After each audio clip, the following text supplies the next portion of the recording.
For generations, the mountains of Western Carolina have drawn people in with their beauty. Lush green forests in the spring gave way to hillsides ablaze with color in the fall. And ironically, it's these same forests that present the region's greatest challenge. Hurricane Helene left the canopy that gave shelter and shade a tangled mess. Oak trees, birch trees, the whole tree is down, giant root balls sticking up in the air. You look up and there's debris 20 feet up in the trees.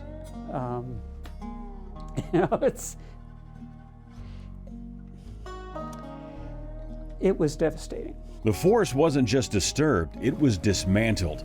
The sheer volume was overwhelming, but it wasn't just the quantity that made this job daunting. We couldn't ship the trees out of state because of the invasive species, the bugs that are in it, so you're not allowed to do that.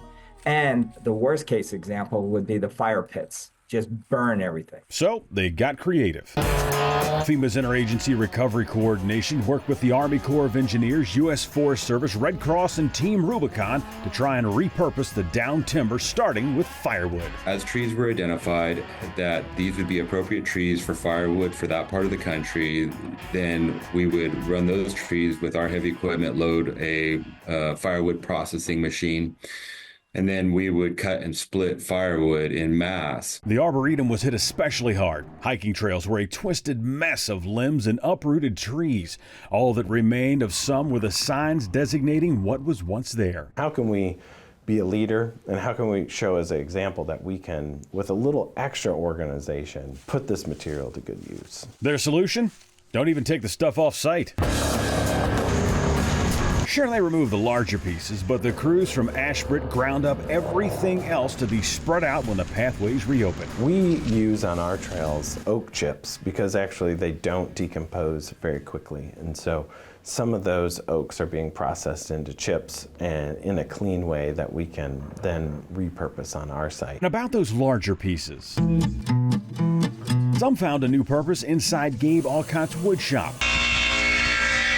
This master craftsman will transform these weathered planks into tables, cabinets, and chairs. There's so much material that there's still just logs everywhere that are available. Boards piled high, rough-hewn, and waiting for Gabe to give them new life.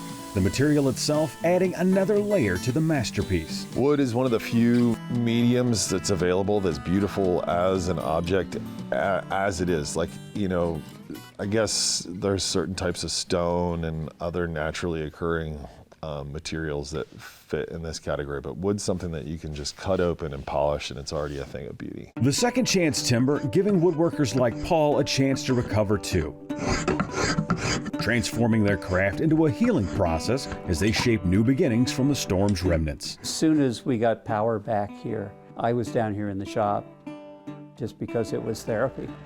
One of the things that is beautiful about art and craft is that it comes with a story.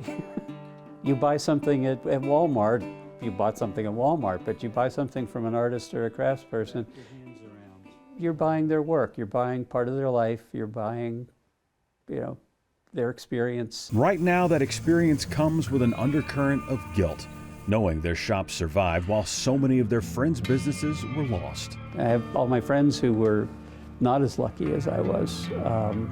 To come through so unscathed physically is difficult. Obviously really bittersweet. The woodworking community that's orphaned by this storm event is just one part of like a massive wave of people in all different trades and beyond. Of course, it's the artist who finds the light in the darkest of times, seeing the beauty in the depths of this tragedy. It's opened up all these new vistas and things that you couldn't see before, you now can see because the trees are gone. And gives them plenty of material to work with, although getting to it might be an issue. This is going to be something that a lot of us are going to tackle by hand, just with old-fashioned kind of techniques. Better than CrossFit in my book. You know, some pump iron, some pump oak, so let's go. The work clearing the debris is slow, each pile a reminder of the storm's wrath. The lumber finding new purpose in the hands of those who know how to shape it into something beautiful. In time, the forest will return, stronger and more vibrant, reminding everyone that even in the wake of destruction, beauty's not lost, but merely waiting to be found. For Carolina Impact, I'm Chris Clark. Thanks for watching, and if you don't want to miss any more great regional stories, please subscribe to our PBS Charlotte YouTube channel.